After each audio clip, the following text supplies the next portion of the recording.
All right, well, why don't we dive in? Welcome, everyone. Thank you for joining us for actually the next and final installment in our series of interviews around the book Personal Histories in Conflict Resolution. I want to just ritualistically call out Howard and Nancy for the great work that they did in putting this book together, and all of our contributors. This has been a year-long journey for me to interview many of the authors, and I'm delighted that, David, you're going to be doing our final interview in the series. I urge all of you to check out the other interviews. This has been one of the joys of my professional career, is getting to talk through everyone's. I kind of wish they would do a volume 2 so we could continue the series. But our guest today is the legendary and wonderful David Hoffman, who has had an incredible journey in mediation, and I'm very much looking forward, David, to talking through the path that you have walked. David's chapter is called A Mediator's Path. And even if you haven't had a chance to see it in advance of this call, I do urge that you check it out and read it in the original, because there's so many wonderful stories and observations in the chapter. But David, thank you for being with us here today and walking through your journey. What we normally do is I'm going to walk through some of the components of your chapter, and then we'll open it up and have a discussion that's sparked by some of the things that you raise. So if that sounds good, why don't we dive in? And Colin, let me just say before you start in, please. I greatly appreciate the invitation to be here, and I second your appreciation for Howard Gadlin and Nancy Welsh. Many of you have had the experience of writing an article or an essay or a book or something, and you typically have an editor. And there's some editors who, they add value in certain technical ways. But Howard and Nancy did perhaps the best editing job I've ever experienced, because they asked really good substantive questions. And I think they made every chapter better than it would have been otherwise. So our field owes them a lot, not only for putting the book together, but doing it in such a terrific way. I couldn't agree more. And I'll say one of my other favorite books, this is a marketing book, is called Start With Why. I don't know if you've ever seen the TED Talk by this guy, Simon Sinek. It's a great talk. You can see it. But that was one thing that Howard and Nancy always did with me when I was writing my chapter. Why? And I think we often do this work and we don't ask that question of why. And actually, that's a great segue to start the conversation, David, because one of the things that I've noted in reading a lot of these stories, and you call it out yourself as well, a lot of people that are drawn to conflict resolution work, I think they had upbringings where there was unresolved conflict in their house. And I certainly had that. My mom wrestled with some mental illness, and that generated a lot of conflict in our house from my earliest days. And I felt like I was one of the few people, even at a very young age, that could resolve some of that tension in her. And you talk very persuasively, powerfully about the tension in your house between your father and your mother and some of their personalities, and how that sort of animated your work. I don't know. I think it's great the way you lay it out in the chapter. You even talk about how some of your mother's personality, I think, affected the way that you mediate. So I was wondering if you could just speak to that. It's interesting that this does seem to be a pattern for a lot of people that choose mediation as a life path. Yes. Many mediators test as a conflict avoidant on the Thomas Kilmann conflict mode instrument. And yet we've chosen this field. Unlike you, Colin, when I was growing up in my family of origin, I didn't feel like I could resolve conflict very much. I really shrank from it. And it's only in more recent years that I've been able to actually engage emotionally with what was going on at home, and forgive myself and my mother and my father and for the roles we played in the conflict. I did a lot of acting out, especially as a teenager. I guess we all did to some degree. Sure. But I was keenly aware of wanting to stay out of the crossfire between my mom and my dad. And you're right. I did give a little shout out to my mom, because she had extraordinarily strong relationship skills. She could meet somebody and in 2 minutes, she'd be involved in hearing about their life story. And we, as mediators, I think that's a really valuable trait, to have that kind of curiosity and the ability to make people feel comfortable telling us their stories. Absolutely. Absolutely. Well, another thing that I think is foundational, and I sense this throughout your chapter, is sort of the role of your Judaism in your practice as a mediator. And you talk about tikkun olam, which is such a powerful concept within Judaism. This that we need to heal the world, and how that work is never finished. But you cite in the early days the influence of your rabbi Abe Schusterman, and then at the end of the chapter you cite your, I guess, your current rabbi, or a recent rabbi, Darby Lee. So I was just wondering if you could speak to that, and also sort of the specter of anti-Semitism and the Holocaust, throughout the early days of your life, and how that's influenced some of your work. So I think my feeling of connection with Judaism began as a grade school, Sunday school kid, before my bar mitzvah, which happens, as probably most of you know, at the age of 13. This Jewish ceremony where you become, quote, an adult, although what 13-year-old is really an adult nowadays. But anyway, before that, a feeling of loyalty to Judaism and to the Jewish people, because having been born in 1947, the conversations in my home and among my family touched on the Holocaust. We lost family members in the Holocaust. We had one family member, a cousin, who lived through Auschwitz and survived to tell the tale. Wow. And so when Rabbi Schusterman, in the synagogue that I was part of growing up, when he said to us, you should go home and tell your parents not to have Christmas trees. Many American Jewish families assimilated after World War II in ways, that they wanted to feel more American. People were afraid that the same thing could happen in the United States, happen in Germany. And so I think my parents, my recollection is they did have a little Christmas tree. And following Rabbi Schusterman's instructions, I went home and told them they shouldn't have that. And they took it down. I think they felt a little embarrassed. And his point was that we dishonor the memory of the 6 million Jews who died in the Holocaust if we don't adhere in a very, rigorous way to our traditions, our rituals, etc. Otherwise, Judaism will kind of die off.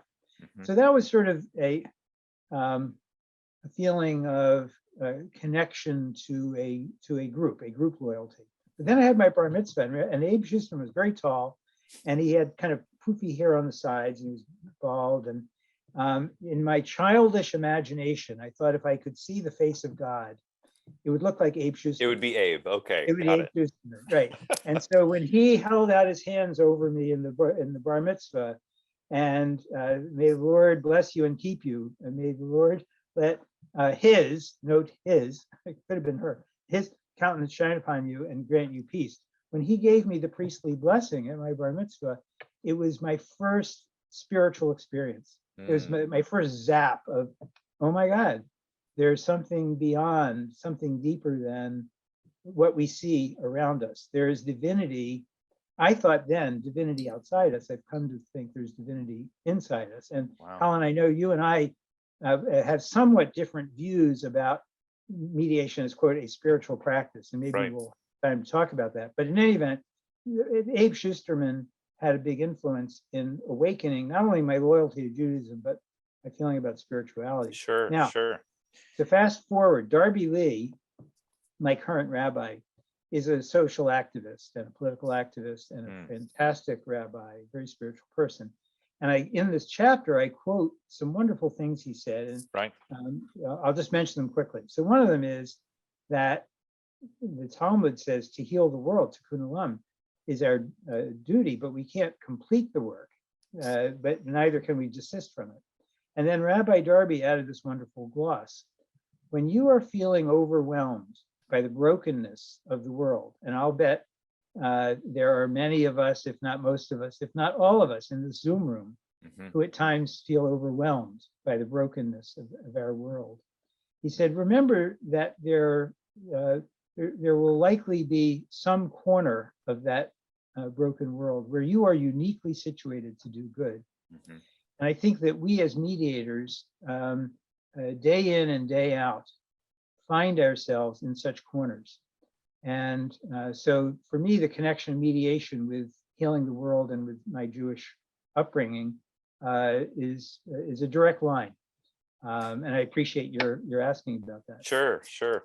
Well, it's interesting. I know some of the advice that they give to parents to talk about children when they see, a scary event like a crisis in a crowd or something.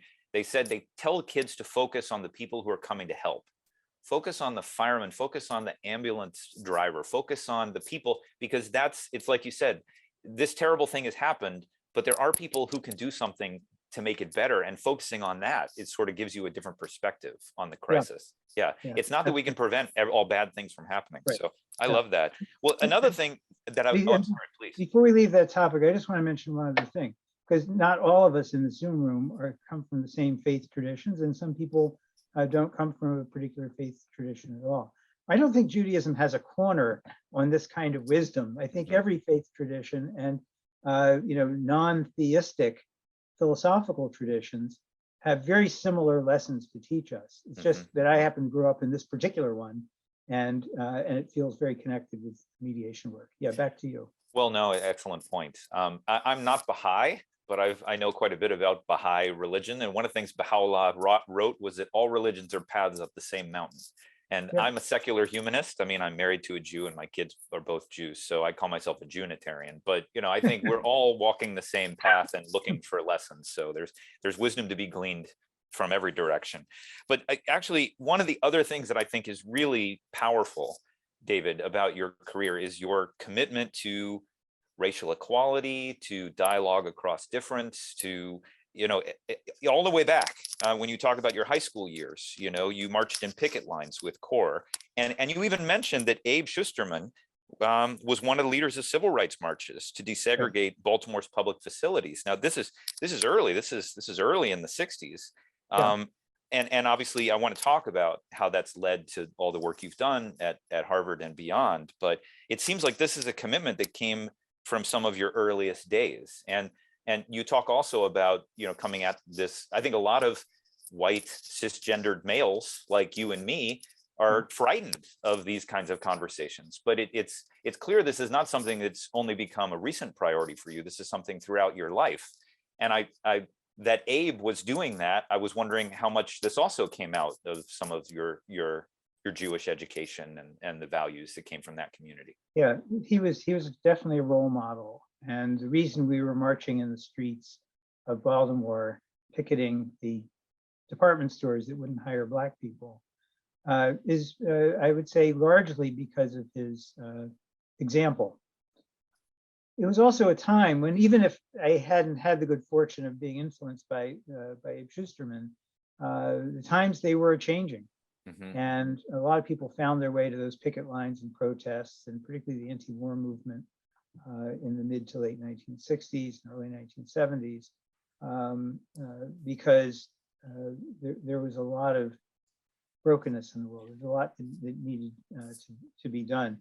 And I want to speak to another part of your question, which is, as a straight, white, cisgender male from an upper middle class background and without too many obvious disabilities, I grew up, with a lot of unearned advantage. Many folks on this call, if baseball is a useful reference point, we grew up, some of us grew up on third base. And if we hit occasionally score a run, we had a head start. And so that causes a certain amount of, I think, discomfort in speaking to these issues. And at the same time, I've heard from so many Black friends and teachers and trainers the following question: why is it that it falls on the shoulders of people of color to teach white people about racism? Or I hear from women, why does it fall on the shoulders of women to teach men about sexism, et cetera, et cetera? And so I think that we who have had unearned advantage have an opportunity and an obligation to participate in teaching, training, learning, and participating in direct action, collective action, to make the changes that our world needs. There are some things that are much better in the social justice arena now than were the case in the early 1960s and late 1950s. But if you look at the city of Boston, for example, where I practice, and look at South Africa during the days of apartheid, and see the residential segregation, where you see the segregation of faith communities. People say Sunday is the most segregated day of the year. You look at the ways in which our society, in spite of the passage of all of this time, how much more we still have to accomplish until people really see each other as equals, and see each other in a non-threatening way, till everybody's got a fair chance, and people who need help get it. So many miles to go. By the way, I'll just mention one of the things. I think I mentioned this in the chapter. One of the hardest things I ever did was volunteer, in fact, propose to teach a course on diversity issues at Harvard Law School. It was in the wake of a student strike and over diversity issues.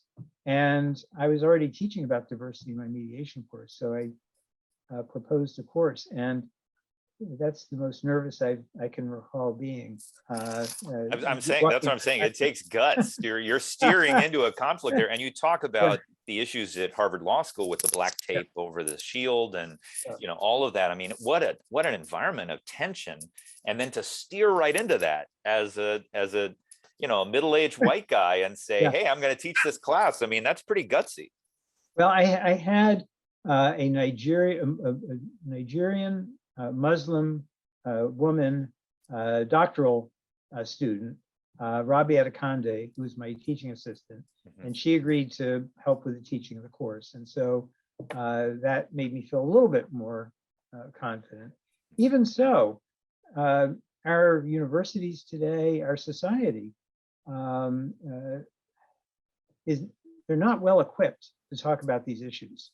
And so the very first thing we do, the very first class in this diversity and dispute resolution course, is a class on difficult conversations. And we use the wonderful book by Sheila Heen, and Bruce Patton, and Audrey Lee, my colleague at Boston Law Collaborative, who's Korean American.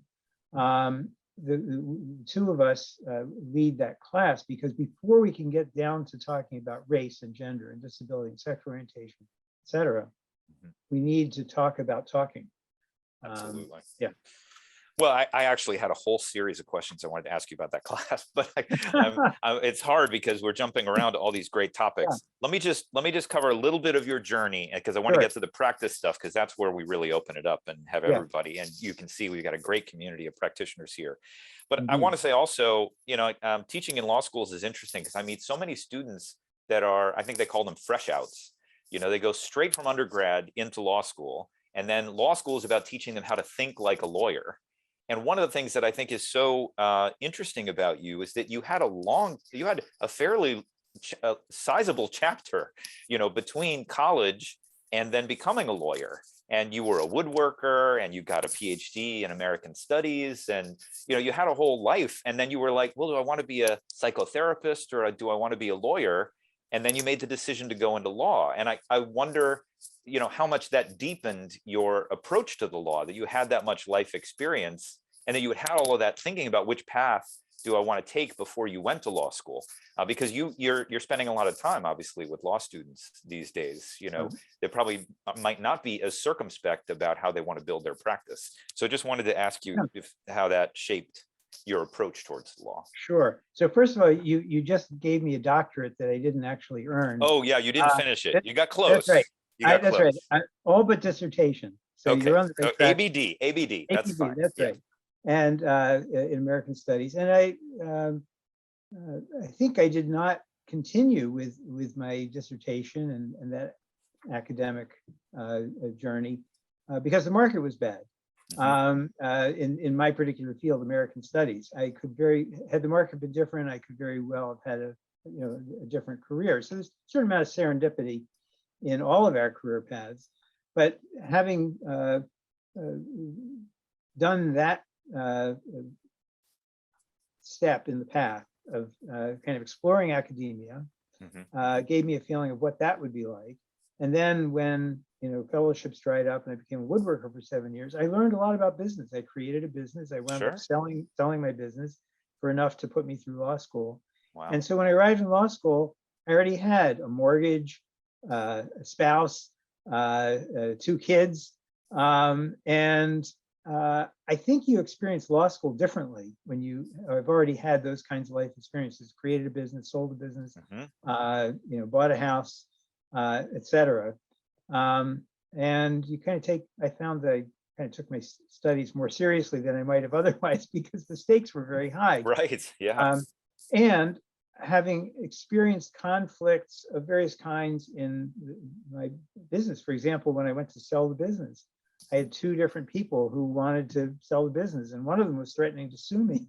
And I had to work out a settlement so I could sell it to the other person. Wow. I came to law school with an appreciation of how emotionally intense disputes can be. I was a party in that dispute. And I sometimes use that experience, that personal experience in my mediation work to say to people, I get it. I've been there, where I feel like I didn't want to pay a settlement. I didn't feel it was just. And there's another part of me, so we'll talk about parts at some point, I think.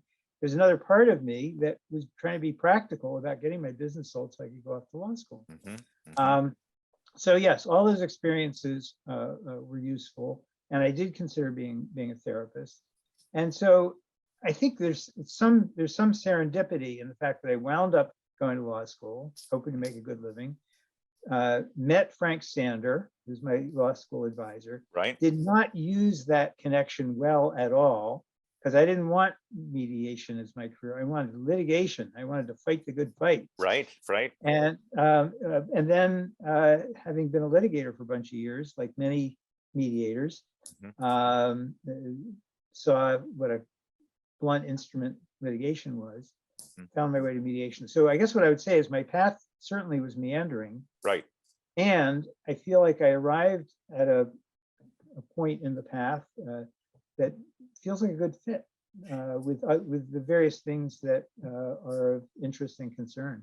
Well, another lesson from your path, I think, you started the PhD in American Studies, and you're like, well, I'm not sure academia is my path. So then you thought about, well, do I want to be a counselor? Or do I want to be a psychotherapist? Well, I'm not sure that's my path. Well, I think law is my path. So you picked law, but now look at your life. You actually are an academic. You are teaching these classes at Harvard. You are doing a lot of counseling and work. I mean, you talk about that with the IFS, which we're going to get into in a minute. So you have all of these aspects. Even though you picked law as a path, you still are doing the other things you were passionate about. So there's always a way to build a life that can bring in all your passions, even if you decide to take one gate as opposed to the other gate. So I did want to note your chapter at Hill and Barlow, because I think you're the reason why Hill and Barlow is my first law firm for my first company. You brought me in to work with Charles, so thank you for that. But tell me about that conversation when you called Frank and you said, look, this litigation thing, and you talked about this big the ceiling of some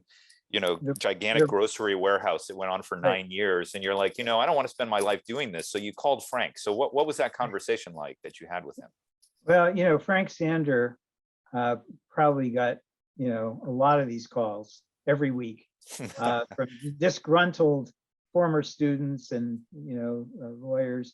And he was very kind to take my call. And he said, get trained as a mediator, as an arbitrator, set up a practice group in your firm, enlist other lawyers who may want to do it. And Hill and Barlow was a very progressive firm. When I left in 2002, it was about 140 lawyers. So it wasn't the biggest firm in Boston, but it wasn't the smallest.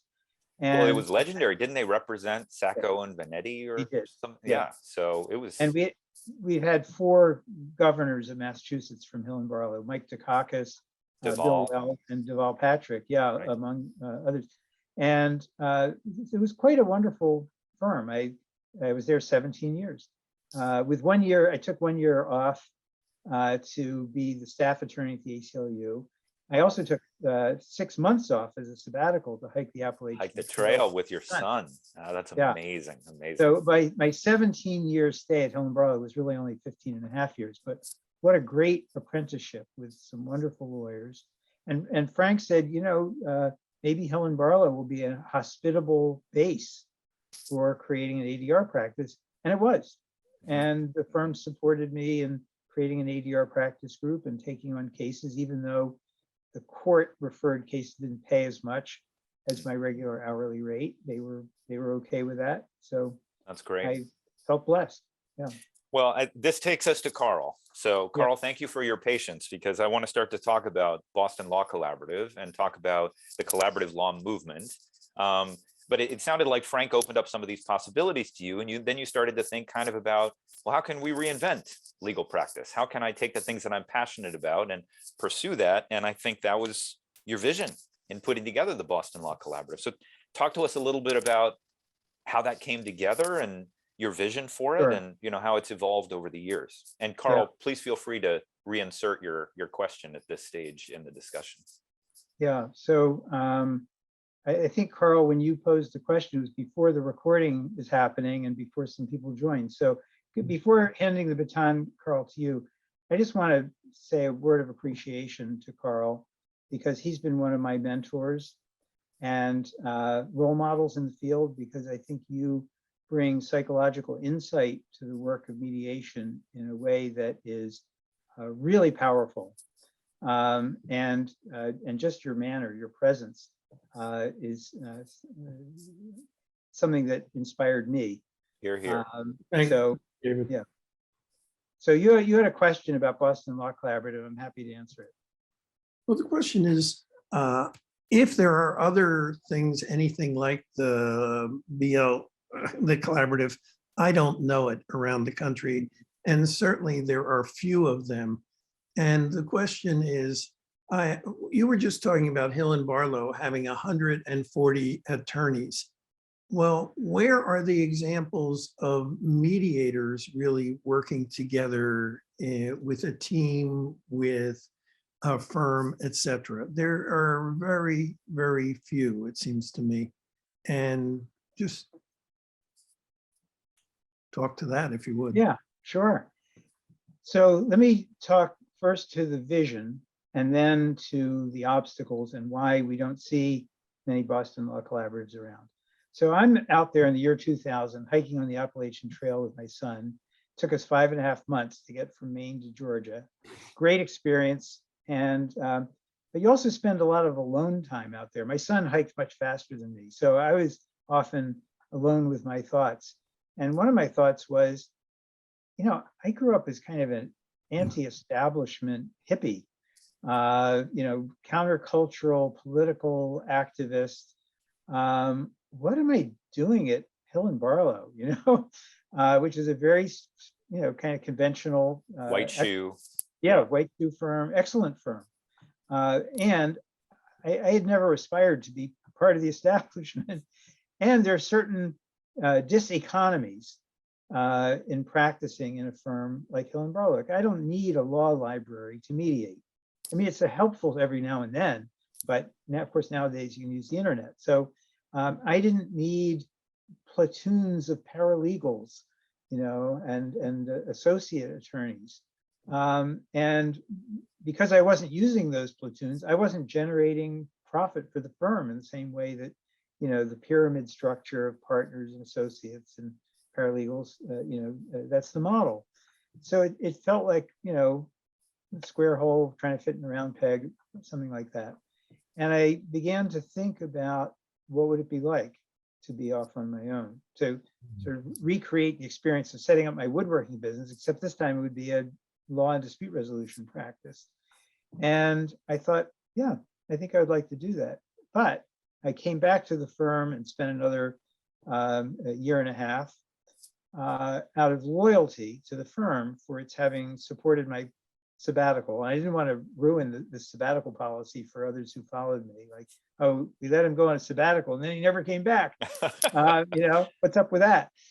So I decided I was going to come back and pay my dues, which I did, and think about what would be a good practice setting. And so, Carl, when I thought about what would be a good practice setting, it wasn't immediately obvious that a little boutique firm was necessarily the right way to do it.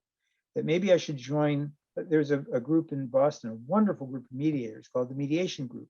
They have a very large panel. All they do is mediation. I decided not to do that because I still enjoyed the practice of law, and I had just developed part of my practice, collaborative law, which I know many of you know about. But it's basically representing clients only for negotiation. If the case has to go to court, fine, but the parties have to hire a new counsel. And that has taken off in the world of family law quite a bit. So I wanted to practice collaborative law and do mediation. And there wasn't a firm that would support that kind of a practice. Now, so I thought, gee, I think maybe I have to create one. And the model was, we want lawyers, we want mediators, we want financial professionals, we want mental health professionals. We want a three-dimensional kind of practice. And so that has been my vision. And for some parts of our history at Boston Law Collaborative, we've had each of those people. Today, we are primarily lawyers and mediators, but I still hold the vision that our practice groups can have many, many different skill sets. I'll mention one last thing in response to your question, Carl. By the way, I think one of the reasons why we don't see more Boston Law Collaborative entities is that the rules of legal ethics have create big problems for law firm governance if it's shared with non-lawyers. That violates the principles of legal ethics, unfortunately. I think those rules really need to change. Or if you share revenues, share profits with non-lawyers. You're not allowed to do that either. And lawyers tend to be, for the most part, not entirely, but for the most part, risk averse. So if you know those are the rules, you might want to steer a wide berth around those rules and not set up a multidisciplinary practice. We actually had the Bar Council for Massachusetts come to one of our early trainings. And so we felt pretty confident that we were going to be okay. But let me give you an example, Carl, that does address your point, which is in Edina. I think I'm pronouncing this correctly. Edina, Minnesota, that's outside Minneapolis. There is a collaborative law suite. It's on 2 floors of an office building, and it consists of individual offices. Where in each office there might be 2 or 3 practitioners, and some are law firms, and some are, there's some coaches and mediators and financial professionals, mental health professionals. They each have independent practices, but they share a common facility, they share a common reception area, and some common staff. So they aren't a quote firm in the technical sense, but they are the kind of place, kind of center, the kind of group that shares ideas and creates synergies of the kind that you are inquiring about. And I fervently hope that we see more of that in the years ahead. Well, let me just drip back to the chapter, because I do want to open it up. Yeah. And there's so many great topics that you raised for us to discuss as practitioners. We did speak a little bit about the class that you tackled at Harvard Law School, in addition to Frank's mediation class. But one of the things I loved that you talked about is this notion of allophilia from Todd Patinsky, and how this has surfaced as one of the lessons from the class. I just wanted you to talk about that for a minute. Sure. You also talk, and again, I want to make a connection. This class is so inspiring, and we could do easily an hour talking just about this class. But right now I'm working with Marvin on a series of meetings to go through this year, talking about envisioning a more inclusive future for the mediation field. And I know this is something you've been very involved with as well. How can you talk in your chapter, you say, how can we expand the reach of mediation in communities, particularly communities of color and less affluent communities where it's not widely used? Like, I want to make a connection between this class and you steering into this conflict because you felt that need within the Harvard Law School community, but also I think we in the mediation field are still wrestling with a lot of these subjects. And I was wondering if you could make a connection between those two things. Sure. So yes, and I heard this topic come up in some of the recorded conversations, Colin, that you've put together. You just look around the Zoom room here and see what are the demographics, right? And why is it that a field of very idealistic people who care a lot about social justice, why have we not become more inclusive and become more diverse? And I think there's, to some degree, a problem of it takes time. We are moving, I think, in the right direction, but we are moving too slowly. And I think part of it is because of timidity around talking about these tough issues. And so I think there's a great synergy between teaching and training about mediation, teaching and training about diversity, equity, and inclusion.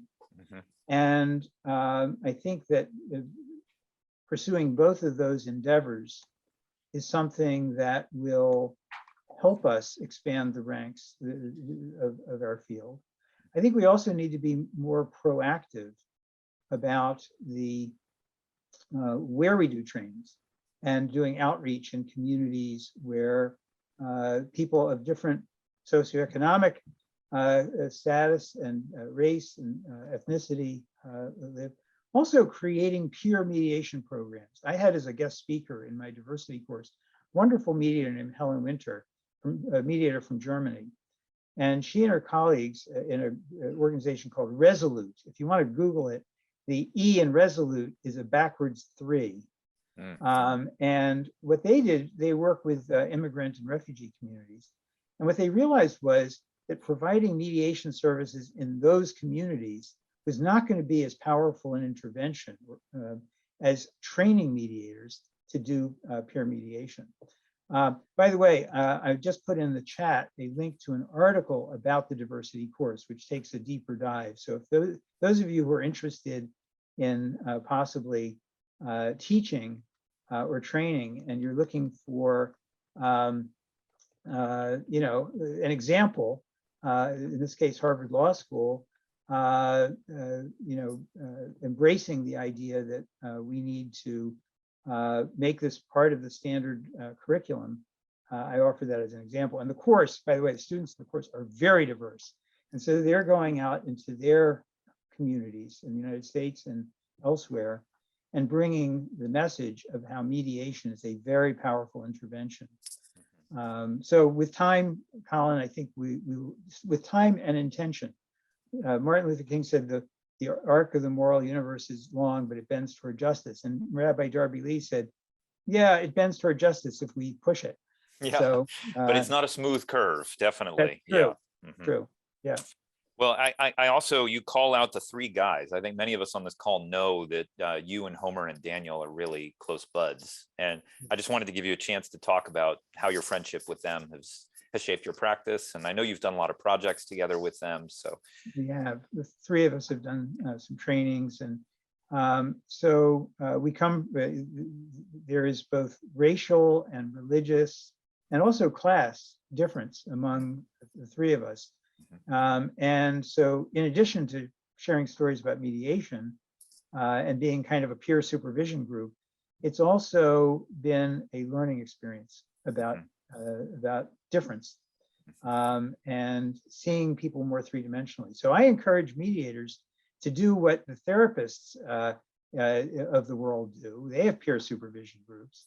We mediators don't do that so much, and lawyers hardly at all.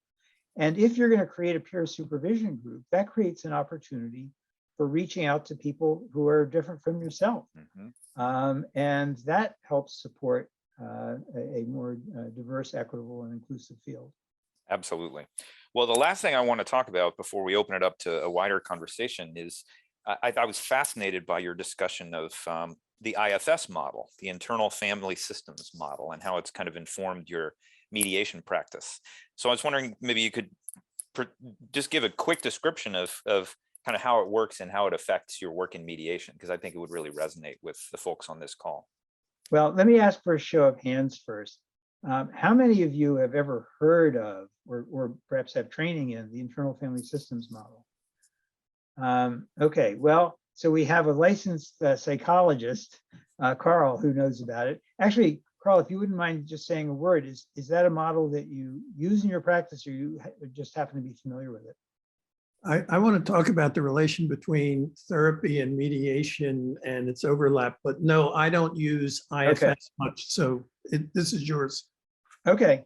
And Paige Harley, I see you have your hand up, and I don't know if that's because you have a question or because you use the IFS model. So if you want to unmute and say a word, that's fine. If not, I will press on and answer Colin's question.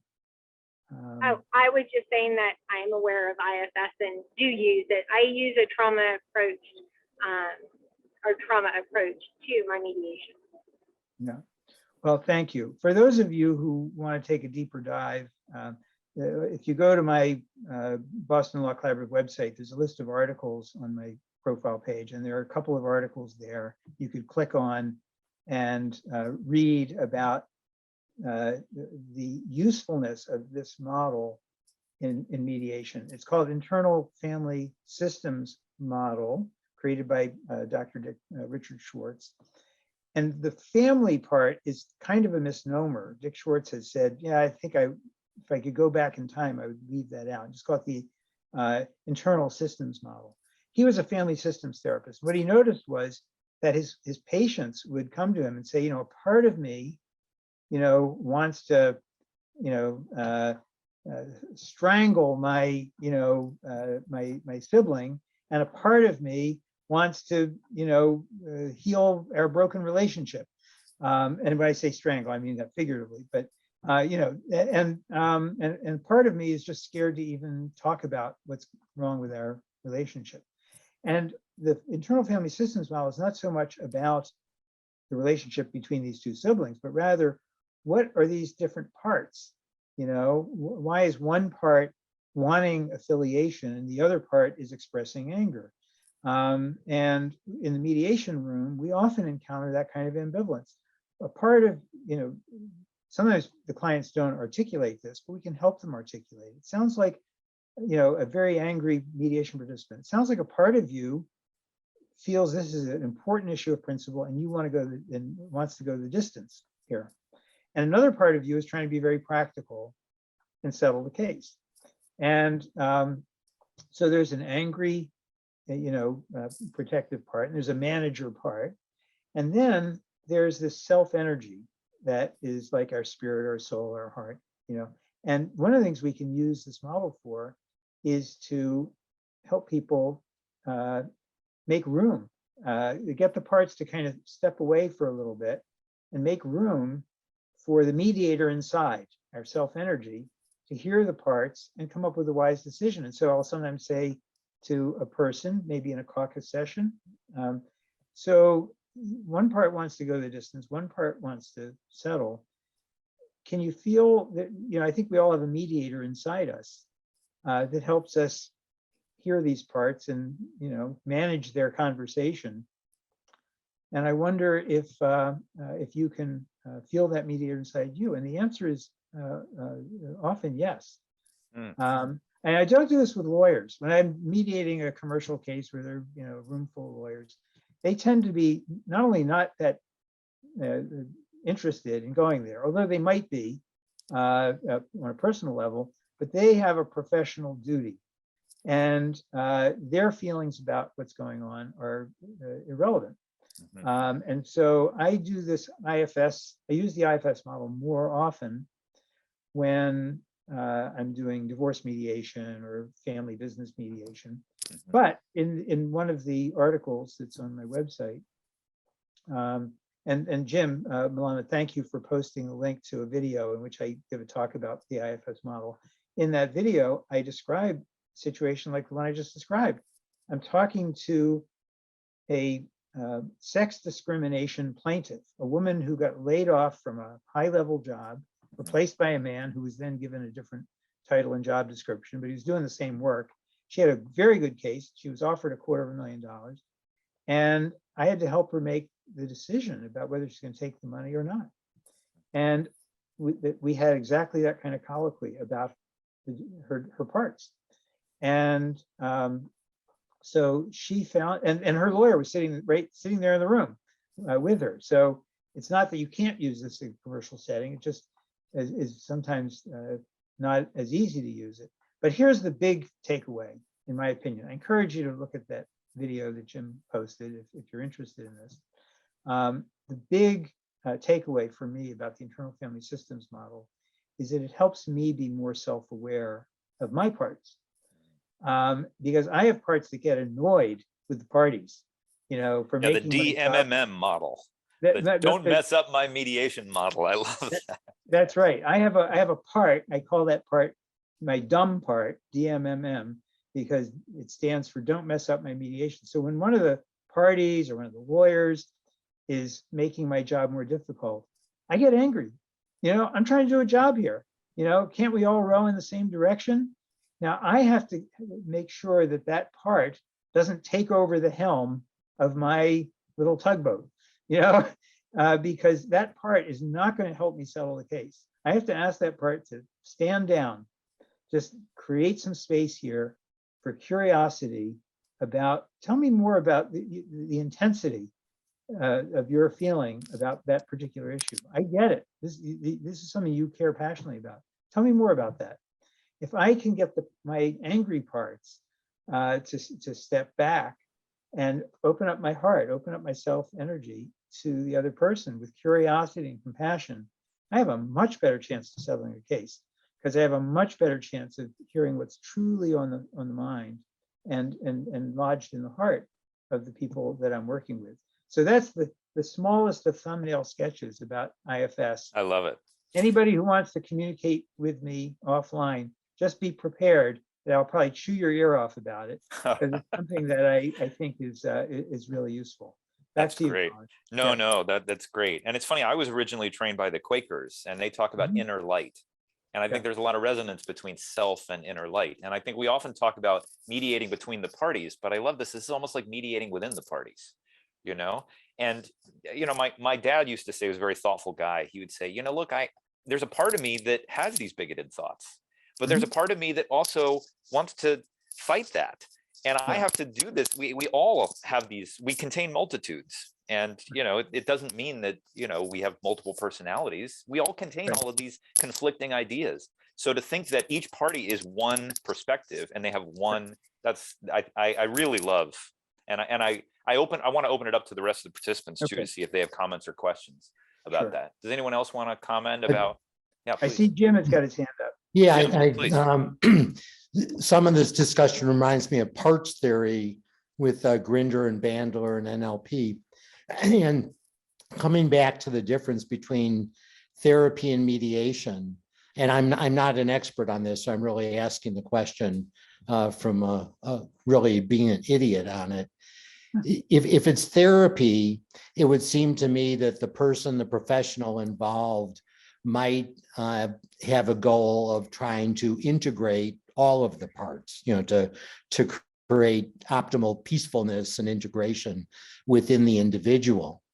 When I'm mediating, I clearly try to identify the various parts or voices, within the individual, but I don't feel any obligation to necessarily pay attention to all of them or to integrate the whole. I want to work with the parts with which I can be successful in helping them to reach an optimized, respectful agreement. And often that means ignoring dysfunctional parts and not going down, wormholes. So I'm wondering if that's a little bit of a difference between therapy and mediation, where the therapist maybe does have some sense of integrating the whole, but the mediator, perhaps, if we're just there to support most capable agreement reaching, maybe we don't have that same commitment to the integrated whole. We're willing to more strategically focus on the parts with which we can be successful.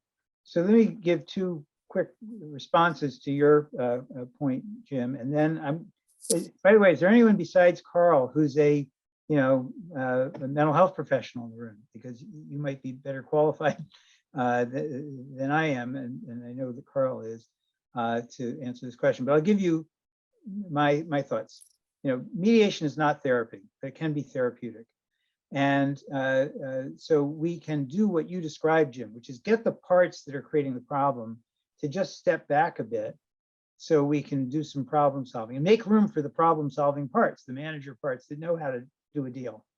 So that's one part of it. The other is that, mediation is sort of like brief therapy. It's very goal focused. You're not trying to, go all the way back in time necessarily.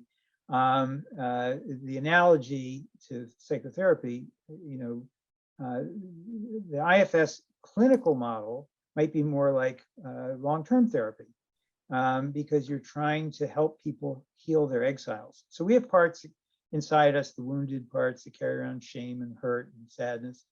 And we don't usually share those with people. We don't even go there ourselves much. And if people inadvertently go there, like I have a part of me that feels like I could have been a much better dad to my 3 kids. And a part that feels great sadness about this and a certain degree of shame,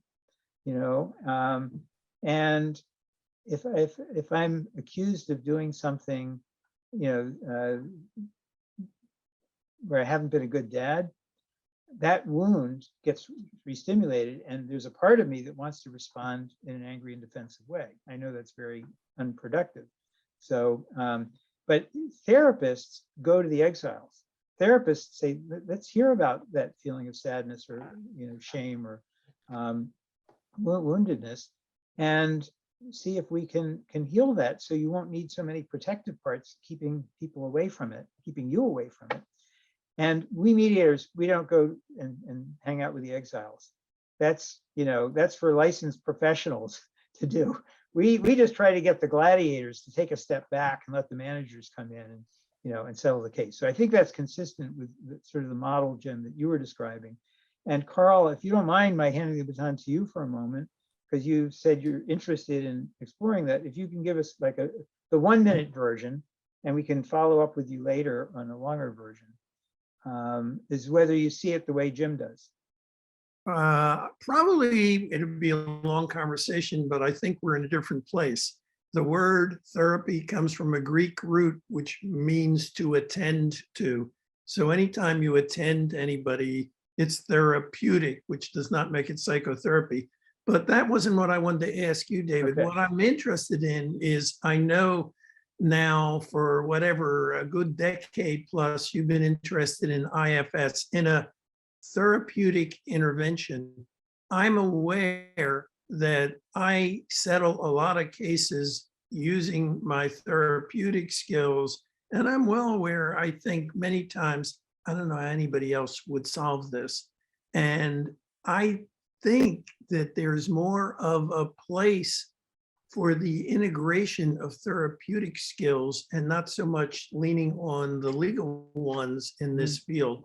You referenced who's on the screen here. Well, it's a white screen largely, and then secondly, it's largely a male screen, but thirdly, it's largely an attorney screen. You just asked, I'm the only one actually on the screen with a clinical background, and yet we committed to diversity at the beginning of this field. Mm-hmm. Let's see a show of hands. How many people are lawyers? Yeah, I guess that confirms Carl's point. Well, let me just say that I agree with your fundamental point, Carl, which is that those of us who are lawyers and who don't have training in psychology, that's a big gap. I mean, we're in a people business. If we don't have some understanding of what makes people tick or some theory about it, that's a big gap. I took a year-long training, level 1 training with the IFS Institute. That was so worthwhile. It was 6 weekends, long weekends. And anybody who wants to know more about the level 1 training, feel free to contact me. I'll tell you about it. But whether it's IFS or some other model, someone mentioned, you mentioned, Jim, neurolinguistic programming. Some people find other schools and theories useful. I'm not here to tell you there's only one way. There are many ways, as you said, Colin, many paths up the mountain.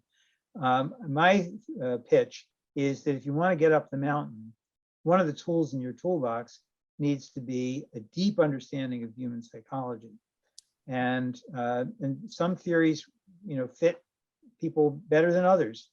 And this one has been a really wonderful fit for me. I find it tremendously useful day in and day out in my cases. Let me just open it up. Does anyone else have a comment or question for David as we get to the waning moments of our hour together on any other topic as well?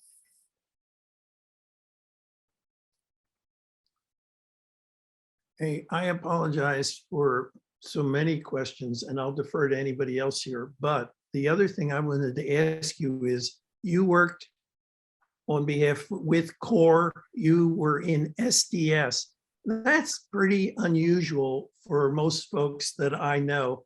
And what I'm interested in is the folks I most admire in this field, Bernie Mayer, Chris Moore, are folks who come out of pretty radical, some of them SDS background, and the commitment to social justice there. And I don't know if you'd want to say a little more about that relation. I'm glad to see Bernie's new book, and I'm ordering it today. Stan just showed me, he's got a copy of it ready to go. Yeah, Neutrality Trap, highly recommended, amazing, important book for our field. Yeah. Yeah. And I see Ken Cloak mentioned also. I think for me, there's a pretty direct connection between Tikkun Olam, wanting to make the world a better place, recognizing as CORE and SNCC and SDS and other organizations of that time recognized that radical and fundamental change in our society is needed to achieve social justice.